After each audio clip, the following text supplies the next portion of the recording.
Good morning! Good morning Philippines, good morning Taiwan, good morning everywhere. Andito naman ako sa kusina. Ayan, gagawa ko ng sabaw. Ang gagawin kong sabaw ay pailupo at hunglupo, radish, carrot. Kakaiba, no? Nilaga ito, guys. Nilagang ano. Nakalaga na yung buto-buto ko dun. Tapos ito, igigisa ko to. Pagsasama-samahin nyo ito, mais, saka ito, saka ito, saka tungkan. O, yan. O. Igigisa ko yan. Ganyan ang gagawin ko ngayong araw na to. At wala kami ibang ulam mamayang gabi. Talbos kamuti pagkadami-dami. O, ayan. At talbos kamuti na napakaraming uod. Ayan, natatandaan mo na isang araw naghihimay ako, puro uod. Nakita ko, ay grabe, natakot ako, grabe. Isa-isang tabi muna yan kasi nakasalang na yung nilaga. Nilaga akong buto-buto, kaya i-ready ko na itong ilalagay ko. Pag naglalagang nga dito pala ng buto-buto, guys, walang ibang lahok.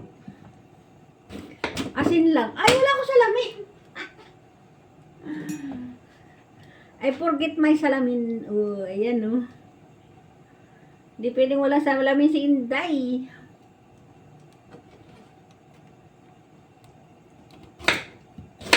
Hindi ko na masyadong liliitan.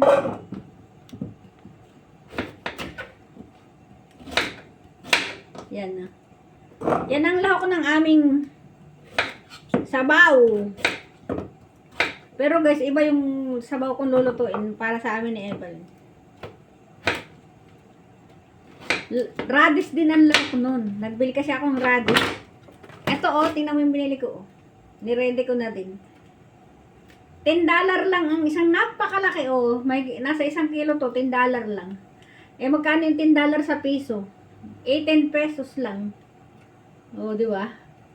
Ah, wala pa kasi mababa ang palitan ngayon, 17 lang. So 17 pesos ito. Sobrang laki. 1 kilo to oh. Laki. Ito naman yung ilalawak sa kanila. Yung pailupo niya, medyo na ilang arawan na kaya. Pero maganda pa rin siya. Ang sarap dito ng radish, guys, promise. Matamis-tamis. Di ba yung radish sa atin medyo mapait-pait? Dito matamis-tamis ang radish.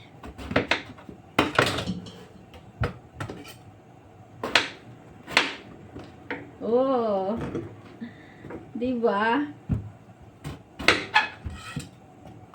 Ayan, kung ikaw ay baguhan pa lang dito sa Taiwan, ayan, ituturo ko sa iyo kung paano pagluto ng sabaw.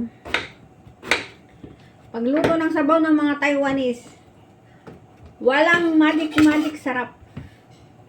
Ang lagay lang nito, guys, ay asin. Asin at saka luya. Oh, di ba? Hihiwain ko na din yung para sa akin. Para isang hiwaan na lang. Lutong na lutong kasi sariwang-sariwa siya, guys. Ayoko naman ng masyadong malaking hiwa.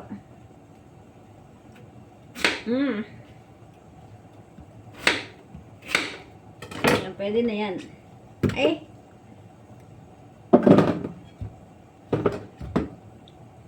Ang sarap niya, guys. Matamis-tamis. At saka sabi nila, ang radish daw ay maganda sa ano? Maganda sa puso. Totoo ba yan?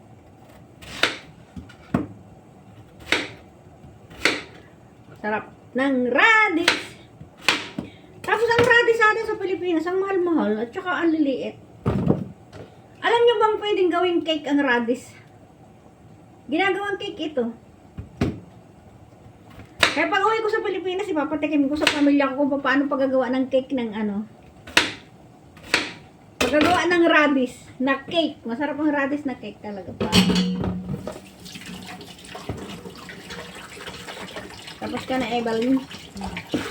Wait ka lang, Evelyn, ha. Mag-wait ka ng 6 minutes. Mag-ready lang kayo dyan. At may gawa pa.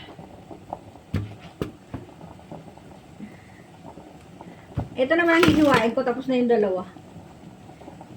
Ngayon ay puro hiwa lang muna ako, tapos mamaya hihimayin ko yung ano. Ito, ilalagay ko to sa ano.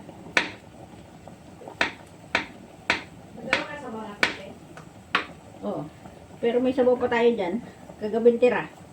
Sabaw, yung munggo? Oo. Kunti na lang.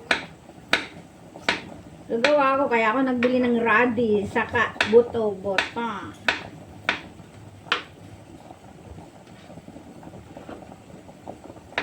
Ang lamig ngayon, akala ko wala nang lamig. Bigla na lang uling lumamig, guys, promise. Kala mo, tingnan mo yung suot ko, guys, 4 yan, dubling 4. Nilalamig ako. Kararating ko lang galing palengke. Asa na? Ito pa na to.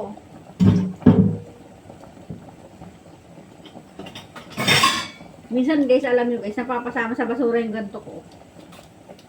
Wala na, napatawa na pag ganun. Kaya bibili na lang uli ng bago pag ganun. At ang mura lang ng ganito dito, 10 ano lang, dollar. O diba, pag 10 dollar, ay sayang din yun. Kasi 17 pesos din yun. Kaso minsan talaga guys, napapasama doon sa mga basura. Pag ano, pag halo-halo, ako pa naman ano, ang gulo-gulo ko sa kusina. Hindi ko alam, sabay-sabay na pasama na pala yung aking.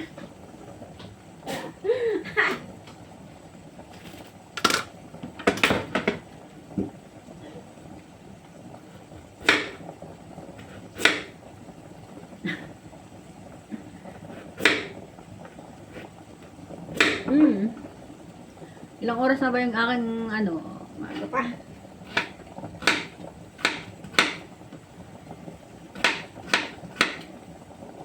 Ilagay natin to ng mais. Ito oh. Old na kasi itong mais na to. Hindi agad ginamit. Kaya ayan.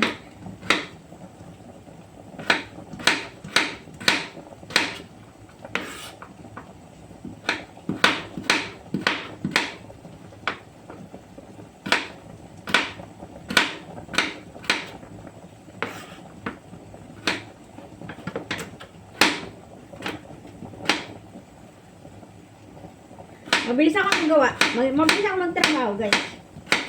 Sandali lang, tapos kagad-agad ako pag nagtatrabaho. Hindi ako nagtatrabaho ng bagal.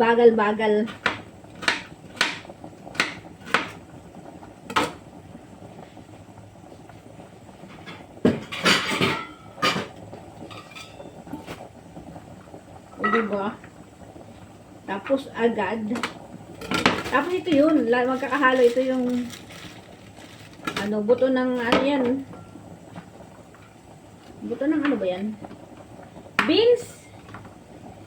Ito.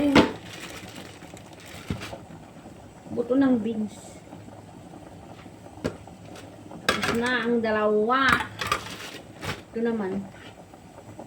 Hindi ko alam, kasi hindi na siya pwedeng ganun kasi matanda na. Kaya ang gagawin natin ganito na lang. Yun. Lulugasin natin ang mais. Naranasan nyo ba yan guys? Yung naglulugas ng mais sa Pilipinas. Ay, naranasan ko yung guys Nung ako ay elementary pa lang, naku, pag wala kaming pasok. Tumutulong kami sa pag-aano ng mais. Sagana naman kami nung kami nasa bukid. Promise, hindi ko naranasang maghirap. Maghirap sa trabaho, okay lang. Sa trabaho, okay lang. Pero pag yung, ibig sabihin, nahirapan nung kagaya ng iba na, walang makain, walang ano, naku. Grabe guys, kami kami sa pagkain. Kahit kami nasa bukid, kaya hindi ko naranasan na maghirap. Magutom. Yun, ano yun.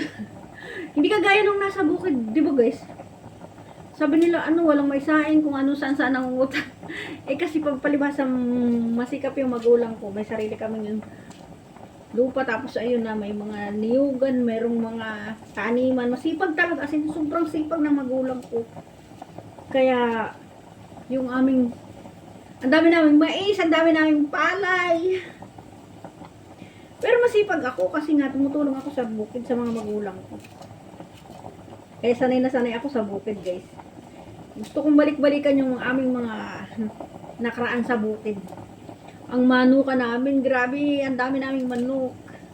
Ang kuya ko, nagawa ng poultry ng manok, oh. Tagalog na manok yun, ha. Ang dami-dami namin manok talaga, promise. Tapos may alaga din kaming baboy. Talaga, promise, nasa bukid talaga yung kayamanan. Alam nyo ba yun, guys? Na nasa bukid talaga yung kayamanan. Oo, promise. Ang saya-saya lang tumira sa bukid. So, ayan, oh.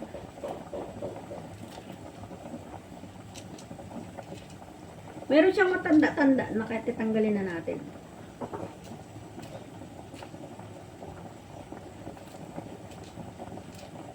Binabahagi ko lang, guys, yung karanasan namin sa yung nagtira na nung bata pa ako. Elementary kasi ako, nasa bukid kami. Tapos nung nag-high school na ako,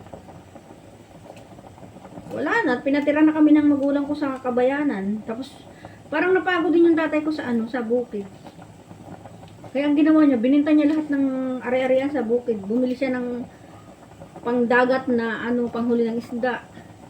Tapos sa bayan na kami tumira. Ang nanay ko nagtindahan sa bayan, ganun. Ang sipag ng nanay ko talaga, kaya never kaming nakaranas ng ng paghihirap dahil sobrang sipag ng aming magulang. Kaya ayun, never ko din pinaranas sa mga anak ko yung naging kahit maaga akong nabalo, maagang namatay yung ama ng anak ko. Never naghirap ang aking mga anak, never silang nagutom. Kasi ginaya ko yung nakita ko sa mga magulang ko na hindi nila ipinaramdam yung kahirapan sa amin. Totoo yan, promise. Tsaka kahit nung buhay pa yung yung ama ng mga bata. Masipag ako, guys, kasi ako lagi ako may tindahan kahit sa aming bahay. Lagi ako may tindahan, nagluluto ng mga pagkain, tapos namamakyaw ng mga gulay. Parang buy and sell, buy and sell. Yun yung pinakamadaling madaling kumita kayong pagbabay and sell. I-try nyo, guys. Mamakyaw kayo ng mga gulay, tapos yun. Hindi lang gulay, basta kung anong pwede sa doon sa bagsakan, mamakyaw kayo, guys. Tapos ibenta nyo. Ang laki ng tubo. Kaya yun, ang payo ko doon sa mga nahihirapan dyan sa buhay. Konting puhunan lang, guys, pwede na mag-buy and sell kayo. Kahit isda, or kahit mga gulay, or kahit anong pwede. Yun yung pinakamadaling pagkikitaan, pag-buy and sell. Kaya 100% pag-uwi ko uli ng Pilipinas, total, meron na ako dong negosyo, may tindahan na ako, may bahay. Ganun lang uli ang gagawin ko, mag-buy and sell na naman ako, diba? Ayan, maraming salamat, guys, binahagi ko lang sa inyo yung aking mga kaunting kwento, ha. Yun lang, kaunting kwento lang yun.